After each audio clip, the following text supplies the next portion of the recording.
Hoje você vai aprender sobre a história dos anjos santos e anjos caídos de uma forma que talvez você nunca viu. Tudo que será ensinado aqui está na Bíblia. Você vai aprender quem são eles, quais anjos existem, qual a sua natureza, qual sua aparência, quais seus ofícios, qual a diferença dos anjos santos e os caídos, qual o lugar certo da morada desses anjos. Vai aprender também como Satanás lidera esses anjos e como ele blasfema contra a natureza de Deus, impactando a vida dos homens. Vai aprender também muitas outras coisas que vão impactar sua vida. Até o final desse vídeo, você ficará maravilhado com tudo que vai aprender. Os anjos são entidades espirituais criadas por Deus para servi-lo, embora ocupem uma posição superior à dos seres humanos. Alguns, conhecidos como anjos bons, permaneceram obedientes a Deus, realizando sua vontade. Entretanto, outros, conhecidos como anjos decaídos, desobedeceram, abandonaram suas posições sagradas e agora se opõem ativamente à obra e ao plano de Deus. Embora haja outras designações para esses seres espirituais, o termo principal na Bíblia é anjo. Outros três termos que claramente se referem a anjos são serafim, querubim e espíritos ministradores, que pode ser mais uma descrição do que um nome. A palavra hebraica para anjo é malak, enquanto o termo grego é ângelos. Ambas as palavras significam mensageiro, descrevendo alguém que executa o propósito e a vontade daquele a quem serve. O contexto determinará se está se referindo a um mensageiro humano, a um dos seres celestiais chamados anjos ou a uma teofania, como será discutido mais adiante.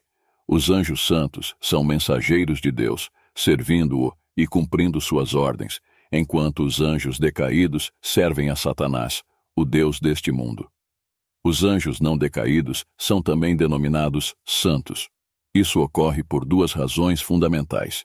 Em primeiro lugar, sendo criação de um Deus santo, foram originados de forma perfeita, sem qualquer imperfeição ou pecado.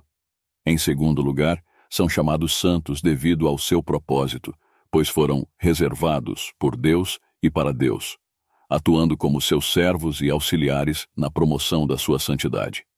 O termo hoste deriva do hebraico tisaba, que significa exército, exércitos, hostes. É uma expressão militar que evoca a ideia de guerra. Os anjos são descritos como a hoste, destacando duas concepções principais. Primeiramente, o termo é utilizado para descrever os anjos de Deus como os exércitos do céu, que servem no exército de Deus, dedicados à batalha espiritual. Em segundo lugar, ressalta a natureza dos anjos como uma multidão de seres celestiais que cercam e servem a Deus, conforme indicado na expressão Senhor dos Exércitos. Além disso, às vezes inclui a hoste dos corpos celestes, referindo-se às estrelas do universo.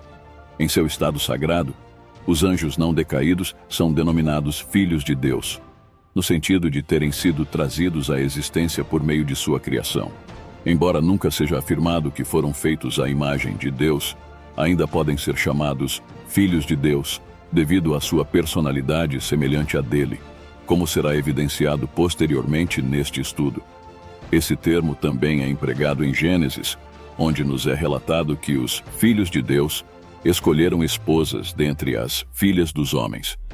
Algumas interpretações sugerem que os filhos de Deus em Gênesis são uma referência à descendência piedosa de Sete, enquanto as filhas dos homens representam a descendência ímpia dos cainitas. Outros, em consonância com o uso de filhos de Deus em Jó, acreditam que o termo se refere aos anjos decaídos, que se relacionaram com as filhas dos homens, resultando em uma descendência extremamente perversa e poderosa, culminando na depravação dos dias de Noé. Aqueles que defendem esta última perspectiva encontram suporte adicional na carta de Pedro e Judas. Vejamos. Pois Deus não poupou os anjos que pecaram, mas os lançou no inferno, prendendo-os em abismos tenebrosos a fim de serem reservados para o juízo. E quanto aos anjos que não conservaram suas posições de autoridade, mas abandonaram sua própria morada, ele os tem guardado em trevas, presos com correntes eternas para o juízo do grande dia. Uma segunda dificuldade surge em relação à identidade do anjo do Senhor no Antigo Testamento. Uma análise cuidadosa das diversas passagens que utilizam esse termo sugere que não se trata de um anjo comum, mas sim de uma teofania, ou mais especificamente, de uma cristofania, uma manifestação pré-encarnada de Cristo. O anjo é identificado como Deus, fala como Deus e afirma realizar as ordens de Deus. No entanto, em algumas passagens, ele se distingue de Javé. A hipótese de que o anjo do Senhor seja uma cristofania é sugerida pelo fato de as referências claras ao anjo do Senhor cessarem após a encarnação.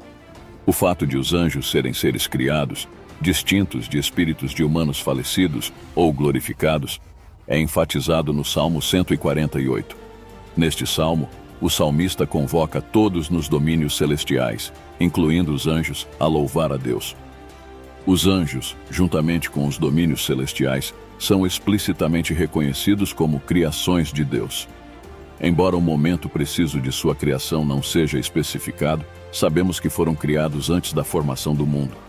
O livro de Jó indica que estavam presentes quando a terra foi moldada, antecipando assim sua criação antes da narrativa de Gênesis. A Escritura destaca claramente que Cristo, como o Criador de todas as coisas, é também o Criador dos anjos. Os anjos foram criados simultaneamente, como uma hoste ou companhia.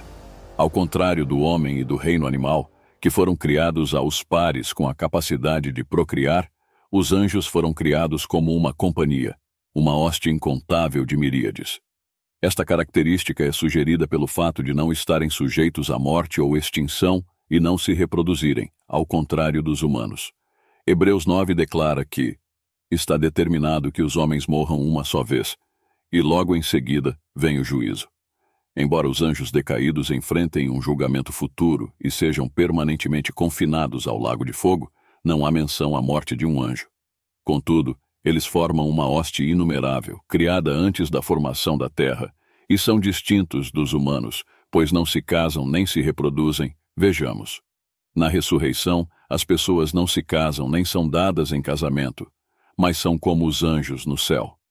Declarações como os anjos que estão no céu e um anjo do céu sugerem que os anjos possuem moradas ou centros fixos para suas atividades. No entanto, devido ao ministério e às capacidades que receberam no serviço de Deus, têm acesso a todo o universo. São descritos como servindo tanto no céu quanto na terra. A menção ao abismo destaca outro elemento crucial sobre a morada dos anjos decaídos. As Escrituras indicam claramente dois grupos de anjos decaídos. Um composto por aqueles que têm alguma liberdade para executar os planos de Satanás, e outro por aqueles que estão aprisionados. Alguns dos aprisionados estão nessa condição temporariamente, enquanto outros estão permanentemente confinados ao Tártaro.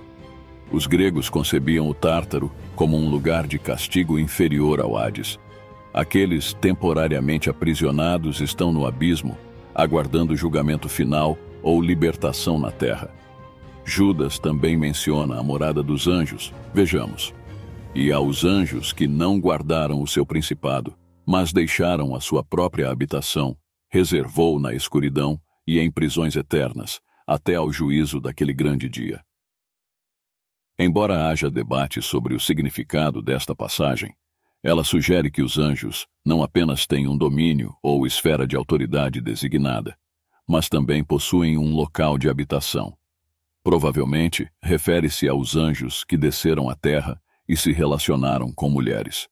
Essa interpretação é detalhada no pseudo-epígrafo Livro de Enoque, citado por Judas no versículo 14, e é comum na literatura intertestamentária e entre os pais da igreja primitiva, por exemplo, a Apologia de Justino.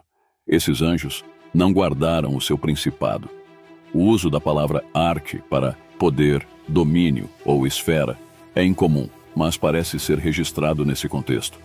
Implícita está a ideia de que Deus confiou responsabilidades específicas e um local definido aos anjos. No entanto, devido à sua rebelião, Deus manteve ou reservou esses anjos decaídos nas trevas, em prisões eternas, aguardando o julgamento final. Alguns anjos decaídos aparentemente estão presos, enquanto outros permanecem livres e ativos entre a humanidade, assumindo a forma de demônios. Embora por vezes tenham se manifestado na forma de corpos humanos, angelofanias, como visto em Gênesis capítulo 18, os anjos são descritos como espíritos em Hebreus capítulo 1. Isso sugere que eles não possuem corpos materiais, ao contrário dos humanos. Essa ideia é reforçada pelo fato de que não seguem as funções humanas relacionadas ao casamento e à procriação, e não estão sujeitos à morte. A humanidade, inclusive nosso Senhor encarnado, é considerada inferior aos anjos. Vejamos. Tu o fizeste um pouco menor do que os anjos e o coroaste de glória e de honra. Os anjos não estão limitados pelas restrições humanas, especialmente porque são incapazes de experimentar a morte. Vejamos. Mas os que forem considerados dignos de tomar parte na era que há de vir e na ressurreição dos mortos, não se casarão nem serão dados em casamento, e não podem mais morrer, pois são como os anjos. São filhos de Deus, visto que são filhos da ressurreição. Embora os anjos possuam sabedoria superior à dos humanos, ela ainda é limitada. Os anjos têm um poder superior ao dos humanos, mas mesmo assim, estão restritos em seu poder conforme escrito em Daniel, capítulo 10. Entretanto, os anjos possuem limitações em comparação com os humanos, especialmente em uma perspectiva futura. Eles não foram criados à imagem de Deus, portanto, não compartilham do destino glorioso de redenção que está disponível para o homem em Cristo. Na consumação dos tempos, os redimidos serão exaltados acima dos anjos. Vejamos. Vocês não sabem que haveremos de julgar os anjos? Quanto mais as coisas desta vida. Embora sejam seres espirituais muito poderosos, os anjos não são onipotentes, oniscientes nem onipresentes. Não podem estar em todo o lado ao mesmo tempo. Por serem seres espirituais, os anjos normalmente permanecem invisíveis, a menos que Deus conceda a capacidade de vê-los ou permita sua manifestação. Em situações como a de Balaão, o anjo em seu caminho só se tornou visível quando o Senhor abriu seus olhos. Da mesma forma, o servo de Eliseu não podia ver a hoste de anjos ao seu redor, até que Eliseu orasse para que seus olhos fossem abertos. Conforme registrado nas Escrituras, quando avistados, os anjos frequentemente eram confundidos com homens, pois se manifestavam com aparência masculina. Em algumas ocasiões, eles aparecem de maneira que reflete a glória de Deus, ou com vestes resplandecentes. Em todas as suas manifestações, os anjos parecem assumir formas humanas reais, nunca se apresentando como fantasmas ou animais alados. Ocasionalmente são descritos de maneiras diferentes ou com manifestações singulares, como as asas ou combinações de homem, animal e pássaro, como visto em Ezequiel e Isaías. No entanto, essas representações aparentemente ocorreram apenas por meio de visões ou revelações especiais de Deus, sem que um anjo tenha se manifestado literalmente nessa forma. Além disso, parece que sempre aparecem na forma de jovens ou adultos, nunca como idosos, talvez porque não envelhecem nem experimentam a morte. Apesar de serem seres criados, eles não são divinos, sendo expressamente proibida sua adoração.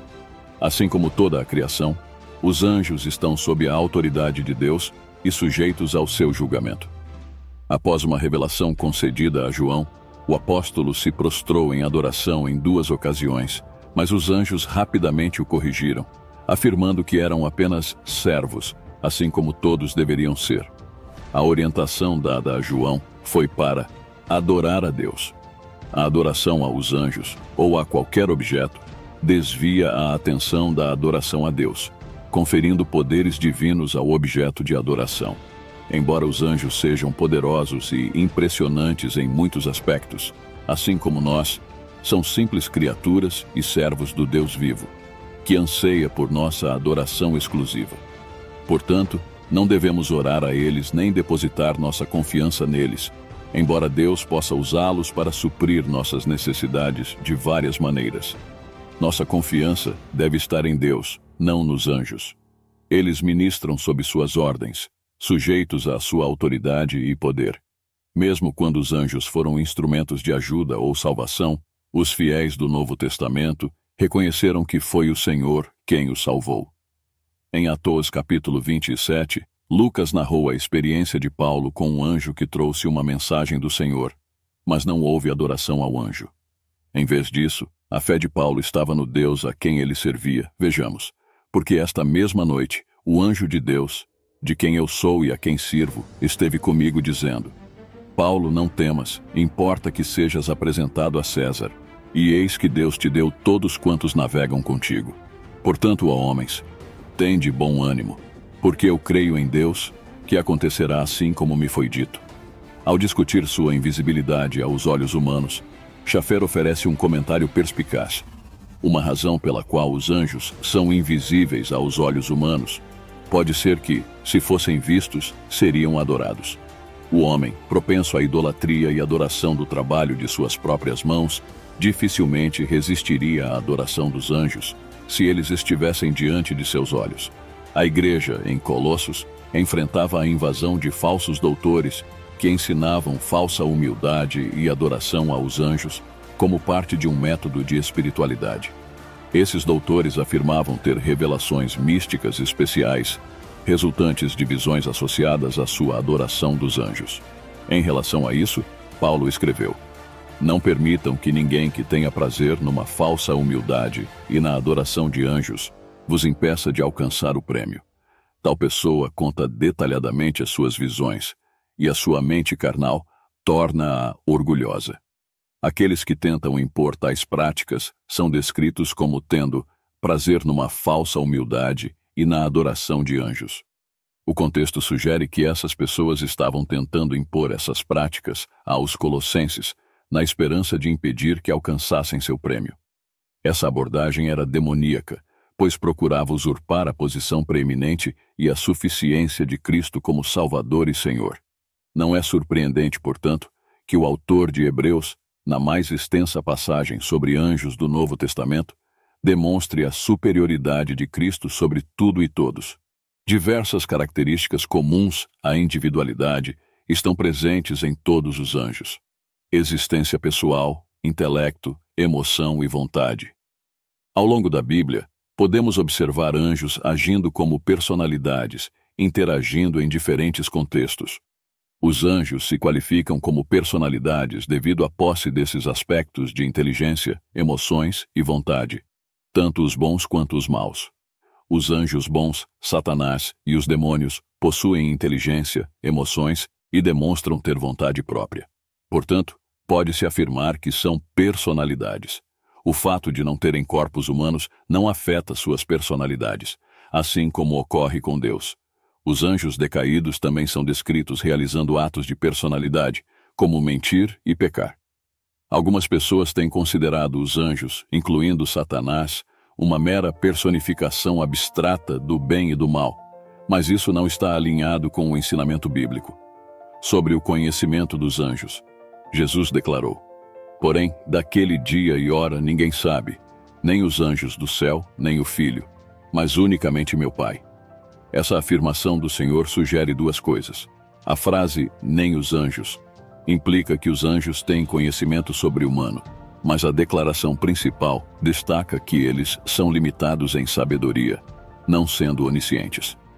A superioridade de seu conhecimento é sugerida também pelo fato de estarem presentes em conselhos celestiais, envolvidos na transmissão de revelações e usados por Deus para interpretar visões, como nos casos de Daniel e Zacarias. Sobre a força dos anjos, dado que o homem foi criado como inferior aos anjos, com limitações que os anjos não têm, é de se esperar que possuam força sobre-humana. A Escritura fala explicitamente sobre seu poder superior. O Salmo 103 destaca sua magnificência em poder, enquanto na segunda carta, aos Tessalonicenses menciona o retorno do Senhor com seus anjos poderosos, em meio a fogo flamejante. Pedro, em sua segunda carta, afirma que os anjos são maiores em força e poder, em comparação com certas entidades.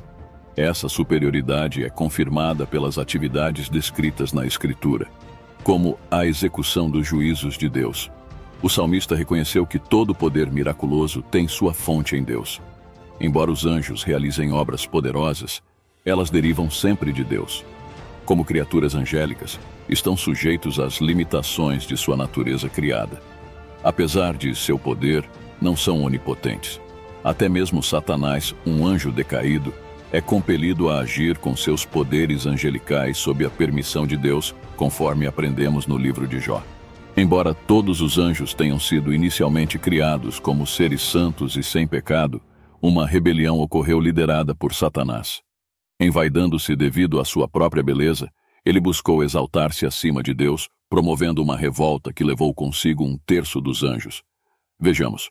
Sua cauda arrastou consigo 1/3 das estrelas do céu, lançando-as na terra. Essa queda é possivelmente descrita em Isaías e Ezequiel, figurativamente referindo-se aos reis de Babilônia e Tiro. Profetizando sobre um conflito angelical futuro na metade da tribulação, João registrou: houve então uma batalha no céu. Miguel e seus anjos lutaram contra o dragão, e o dragão e seus anjos reagiram, mas não prevaleceram. Em resumo, existem anjos bons e anjos maus. Podemos inferir que os anjos que pecaram fizeram isso com pleno conhecimento das implicações, escolhendo a autodestruição conscientemente. Pecaram irremediavelmente, sem possibilidade de redenção. Em contrapartida, parece que os anjos santos, confrontados com a mesma decisão ética e possuindo a mesma capacidade de escolha concedida por Deus, permaneceram e foram confirmados em seu estado de santidade. Nunca experimentaram o pecado. Como evidente em Apocalipse e em muitas outras passagens, o líder desses anjos caídos, também chamados de demônios, é Satanás. Como líder desses anjos ímpios, Satanás é caracterizado como mentiroso, assassino e ladrão. Como grande antagonista de Deus, ele nutre ódio por Deus e seu povo, rondando como um leão faminto, buscando quem devorar por meio de seus planos nefastos. Enquanto ser angélico, Satanás, juntamente com seus anjos demoníacos, possui poder e esplendor sobrenaturais, empregando todos os seus recursos contra a humanidade. Além de ser mentiroso, ladrão e destruidor, uma de suas características proeminentes é o engano. João o descreve como aquele que engana todo o mundo. Com astúcia, ele se disfarça como anjo de luz. Diante disso, o apóstolo Paulo adverte: não é surpreendente que os seus ministros se disfarcem de ministros da justiça. Embora a revelação bíblica sobre a organização dos anjos seja limitada, oferece indícios de uma hierarquia no mundo angelical. Há sugestões de que eles se organizam em várias classes, ordens e posições. Isso é inferido pelo título de Miguel como arcanjo ou líder dos anjos, e posteriormente em Daniel, onde é chamado de um dos principais príncipes. Outras classes e ordens são sugeridas pelos termos usados em referência aos anjos em Efésios. As Escrituras mencionam a Assembleia e o Concílio dos Anjos em Vejamos. Os céus louvam as tuas maravilhas, Senhor, e a tua fidelidade na Assembleia dos Santos. Pois quem nos céus poderá comparar-se ao Senhor? Quem entre os seres celestiais assemelha-se ao Senhor? Na Assembleia dos Santos, Deus é temível, mais do que todos os que o rodeiam. Classificações governamentais também são atribuídas a eles, indicando organização e hierarquia para anjos bons e para anjos maus. Vejamos. Pois a nossa luta não é contra seres humanos, mas contra os poderes e autoridades, contra os dominadores deste mundo de trevas, contra as forças espirituais do mal nas regiões celestiais. Sem dúvida, Deus organizou os anjos eleitos, enquanto Satanás organizou os malignos. Essa constatação conduz a uma conclusão prática crucial. Assim como os anjos e demônios estão organizados, os cristãos, individualmente ou em grupo, muitas vezes consideram desnecessário manter uma organização. Isso é particularmente evidente na luta contra o mal, onde alguns crentes podem sentir que podem agir isoladamente ou esperar a vitória sem preparação e disciplina organizada. O mesmo se aplica à promoção do bem, pois ocasionalmente os crentes podem perder oportunidades valiosas por não planejar e organizar suas boas ações. Essa perspectiva é corroborada pela declaração de Judas sobre os anjos que abandonaram seu principado, ou posições de autoridade. Paul Enns oferece uma visão abrangente das diversas classes ou categorias do mundo angelical organizado, segundo a Bíblia. A seguir, destacam-se algumas dessas categorias. Anjos líderes governamentais. Efésios 6 faz referência à hierarquia dos anjos decaídos, mencionando principados como aqueles que ocupam posições elevadas na hierarquia, potestades como dotados de autoridade, e príncipes das trevas deste século, como detentores de poder sobre o mundo. Daniel, capítulo 10, também menciona o príncipe do reino da Pérsia, um anjo decaído sob o controle de Satanás. Anjos de classe superior. Miguel é designado como arcanjo em Judas e grande príncipe no livro de Daniel, sendo reconhecido como o único arcanjo mencionado nas Escrituras. Sua missão é a proteção de Israel. Outras referências incluem príncipes principais e principados. Anjos proeminentes. Destacam-se Miguel, cujo nome significa quem é semelhante a Deus, e que desempenha um papel crucial na defesa de Israel, e Gabriel, cujo nome significa homem de Deus, ou Deus é forte, sendo um mensageiro especial de Deus em eventos significativos. Anjos assistentes divinos. Os querubins, uma ordem de alta classe com beleza e poder indescritíveis, servem como proclamadores e protetores da presença gloriosa de Deus.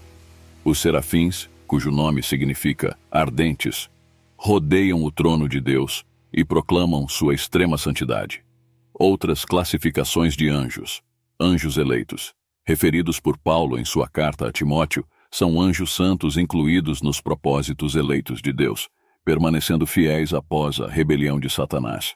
Criaturas viventes, envolvidas na revelação da glória de Deus, são identificadas com os querubins e antecipam a obra redentora de Cristo através de suas características. Vigilantes. Descrição que pode sugerir uma classe especial de anjos, constantemente atentos para servir o Senhor, observando os governantes do mundo e os assuntos dos homens. Essas categorias destacam a diversidade e a complexidade da organização angelical, revelando diferentes papéis e responsabilidades atribuídos a esses seres espirituais. A característica distintiva dos anjos benevolentes é descrita em Hebreus como espíritos ministradores, refletindo-se nos relatos bíblicos de suas variadas e abundantes atividades ministeriais. Eles desempenham papéis fundamentais como mensageiros sacerdotais no templo universo de Deus. A diversidade de seu ministério pode ser resumida em adoração a Deus, mensagens divinas, envolvimento em batalhas espirituais e ministração ao povo de Deus. Quanto à sua atividade como espíritos ministradores, Bushwell observa a importância de compreendermos o valor dessa doutrina. Embora não devamos adorar ou orar aos anjos, reconhecer seu papel ministerial enriquece nossa compreensão do governo divino no mundo. Como servos celestiais, os anjos desempenham diversas funções em várias relações. Relação com Deus. São testemunhas em torno do trono divino, adoradores, observadores alegres das ações de Deus, soldados no combate espiritual e instrumentos dos juízos divinos. Relação com as nações. Miguel, o arcanjo, desempenha um papel vital como guardião de Israel. Em relação a outras nações, os anjos observam e influenciam líderes humanos. Relação com Cristo. Participam ativamente em eventos relacionados ao nascimento, sofrimento, ressurreição e retorno glorioso de Jesus Cristo. Relação com os injustos. Anunciam e aplicam julgamentos, além de separar os justos dos injustos. Relação com a Igreja.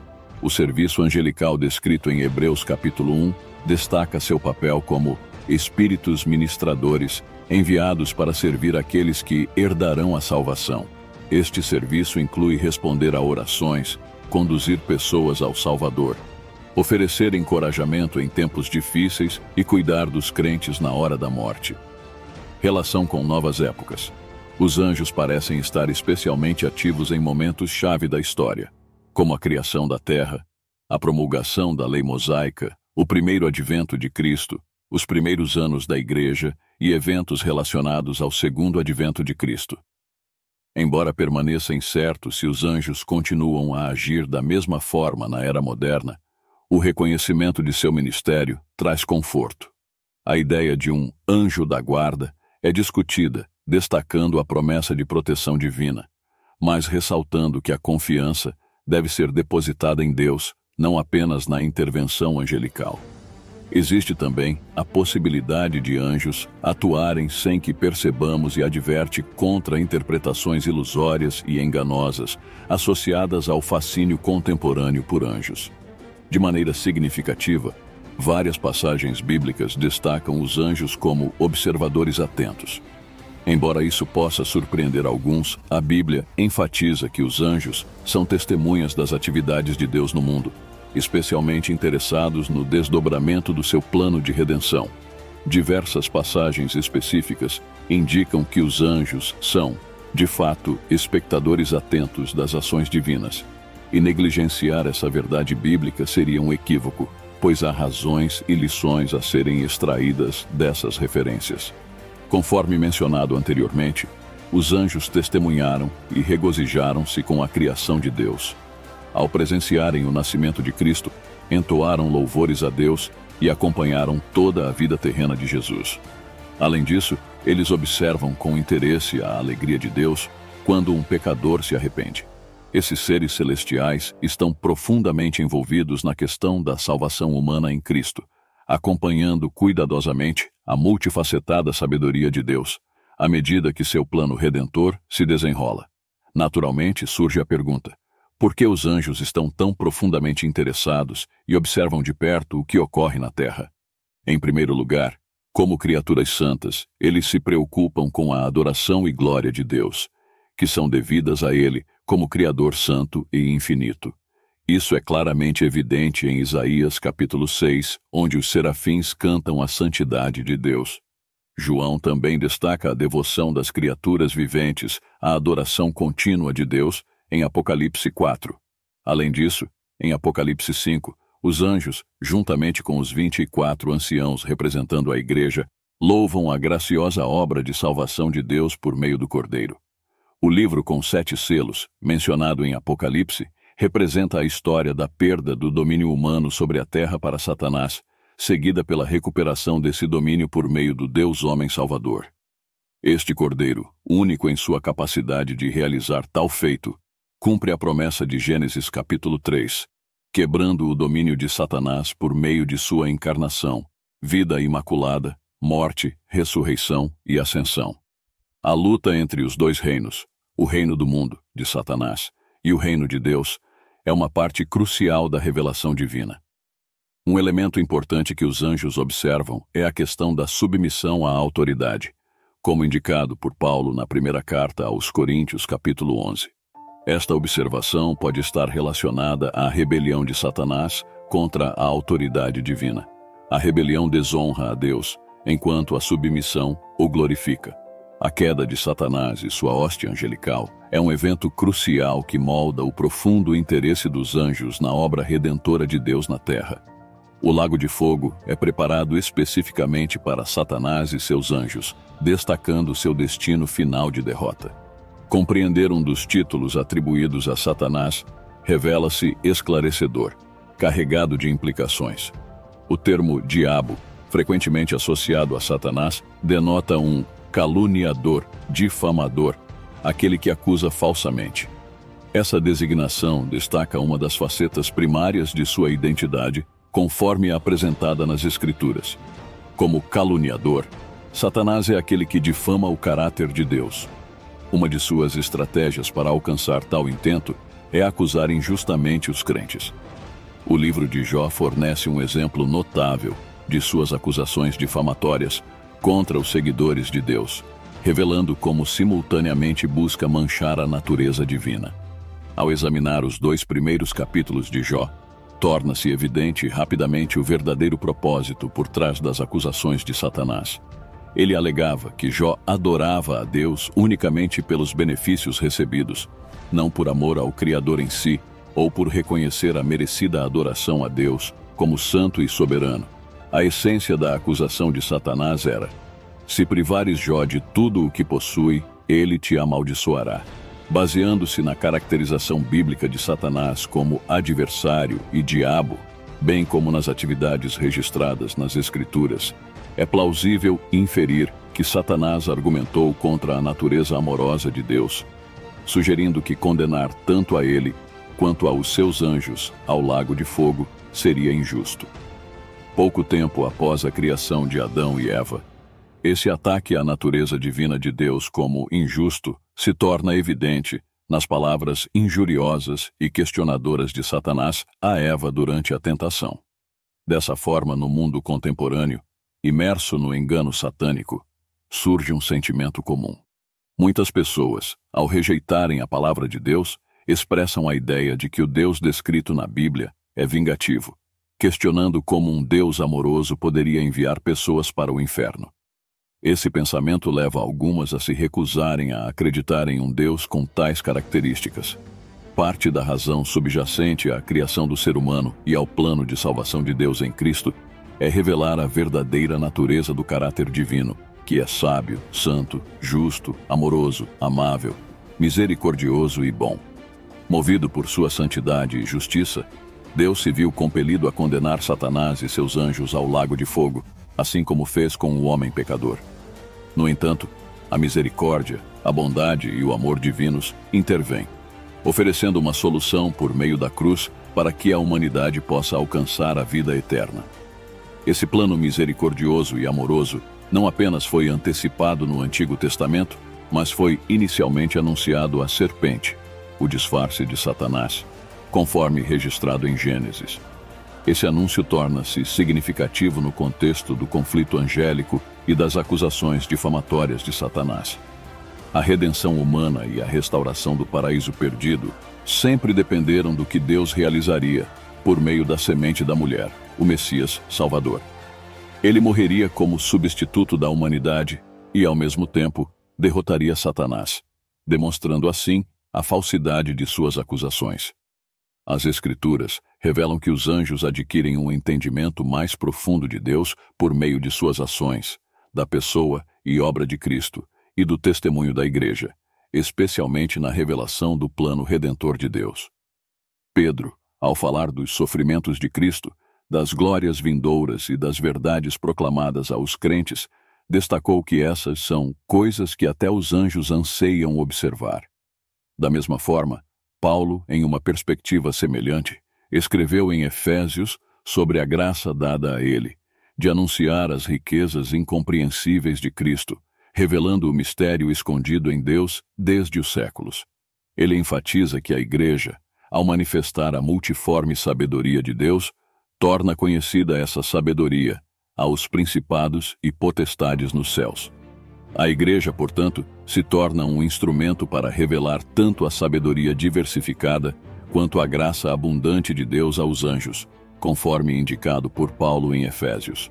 Os capítulos 4 e 5 do livro de Apocalipse oferecem uma visão celestial preparatória para os juízos que serão desencadeados na terra, nos capítulos 6 ao 19. Esses juízos resultarão na derrota de Satanás e de seu sistema mundial, estabelecendo o Filho de Deus em seu trono terreno. Nos referidos capítulos, destaca-se a santidade de Deus, sua dignidade em receber honra e glória, e a merecida posição do Cordeiro, o Senhor Jesus, para abrir e desatar os selos, reinar e receber louvor. Notavelmente, quem assume uma posição proeminente nesses capítulos são os anjos. Nesse contexto, torna-se claro por que os anjos santos de Deus demonstram tão profundo interesse em nossa salvação, pois nela testemunham a multifacetada sabedoria, amor, graça e santidade de Deus. Essa importância se acentua ao considerar a rebelião e acusações de Satanás à luz da submissão de Cristo, cuja vida os anjos observaram em sua totalidade.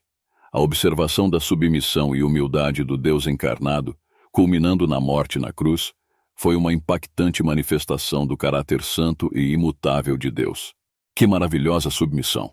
Obedecer à sua própria lei como se fosse uma mera criatura, numa atitude de servo. Isso era verdadeiramente inédito. Os anjos o tinham visto como o governador supremo do universo, mas nunca antes como um súdito obediente. Eles testemunharam o confronto prolongado de Satanás com tentações. Esta experiência foi completamente nova. Refletindo sobre isso, os anjos haviam presenciado a queda de Satanás de sua posição exaltada e sua condenação ao lago de fogo, devido ao orgulho e rebelião. No entanto, na encarnação e vida submissa de Cristo, culminando na cruz, eles encontraram o exemplo supremo da santidade, amor, graça e misericórdia de Deus, assim como a justa condenação de Satanás. No que diz respeito aos anjos caídos, é evidente que, apesar de um período de graça e provação anterior à queda de Satanás, eles permanecem confirmados em seu estado decaído. Assim como aqueles que morrem sem Cristo, permanecerão nesse estado ao enfrentar o grande trono branco do julgamento e a separação eterna de Deus. A compreensão do cenário descrito acima fornece parte da resposta para a antiga questão sobre como um Deus bom pode permitir o mal, especialmente considerando sua onisciência e onipotência. Em contraste com interpretações que negam a capacidade de Deus de impedir o mal, a Bíblia oferece uma resposta, indicando que o conflito angélico desempenha um papel crucial nesse dilema. A Escritura revela que Deus é perfeito em santidade, amor, benevolência, graça e misericórdia, tornando impossível para ele realizar o mal, pois isso seria contrário à sua natureza santa. A Bíblia esclarece que o mal não se originou em Deus, mas sim em algo externo a ele, destacando a queda de Satanás e seus anjos como parte do problema moral. A queda do homem, registrada em Gênesis, não é o primeiro pecado no universo, mas parte de um contexto mais amplo que inclui a rebelião de Satanás, sua caracterização como adversário caluniador de Deus, a perda da soberania humana devido à tentação e queda em pecado, e a redenção humana através do Deus-Homem Salvador. Ao explorar esse problema moral, a Bíblia revela que Deus criou seres morais, tanto anjos quanto humanos, com o poder de escolha. O pecado ocorre quando uma criatura moral escolhe o pecado em vez da justiça, explicando as quedas tanto dos anjos quanto da humanidade. O livro de Jó acrescenta uma dimensão significativa a essa compreensão ao oferecer insights sobre a atividade adversária de Satanás e as respostas dos anjos, filhos de Deus, durante a criação e as provações de Jó. A história de Jó destaca a importância da submissão humilde diante da sabedoria e do poder de Deus, apesar das perplexidades e do sofrimento. A revelação da Bíblia sobre Satanás, pecado e sofrimento fornece uma explicação razoável para o dilema do mal.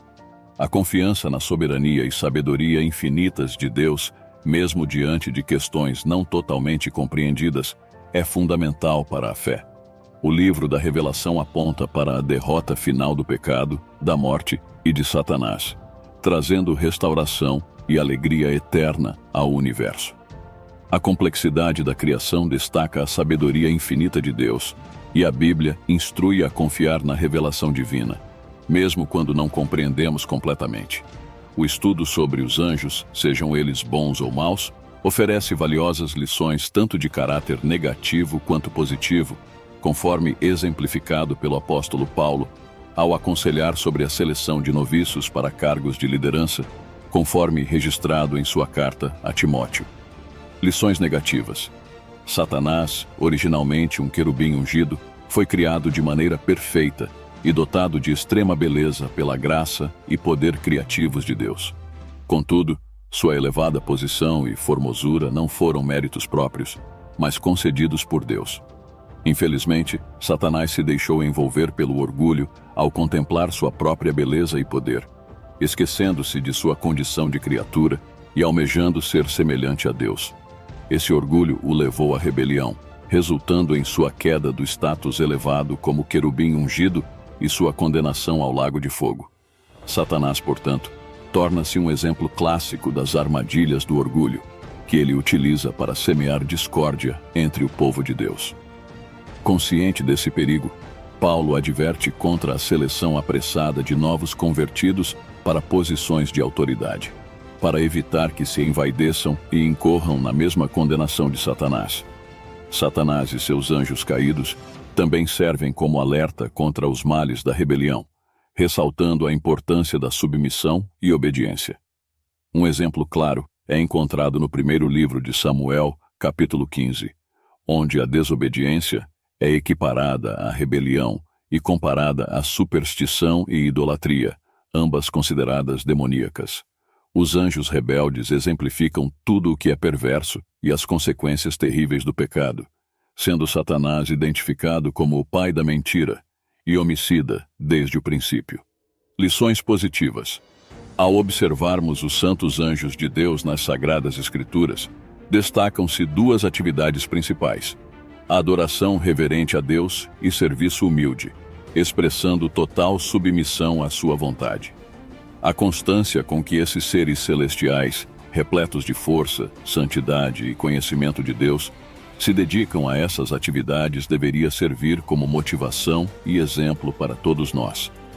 Um exemplo notável é encontrado na experiência do profeta Isaías, que, após testemunhar os serafins em adoração humilde, reconheceu seu próprio estado pecaminoso e prontamente se ofereceu como servo quando Deus perguntou: "Quem enviarei eu?"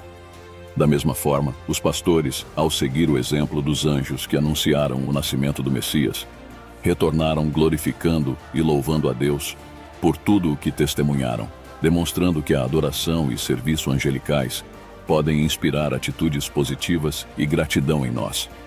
Espero que você tenha gostado do vídeo. Curta o vídeo e deixe um comentário sobre o que você assistiu. Deus abençoe sua vida. Lembre-se, se você ainda não se arrependeu de seus pecados e ainda não nasceu do alto, ainda do tempo, se arrependa. Peça a Deus o Espírito Santo para que você alcance a promessa de salvação. Não é difícil, entra no seu quarto, fale com Deus em secreto, com sinceridade no coração, e Ele vai te ajudar. Deus abençoe.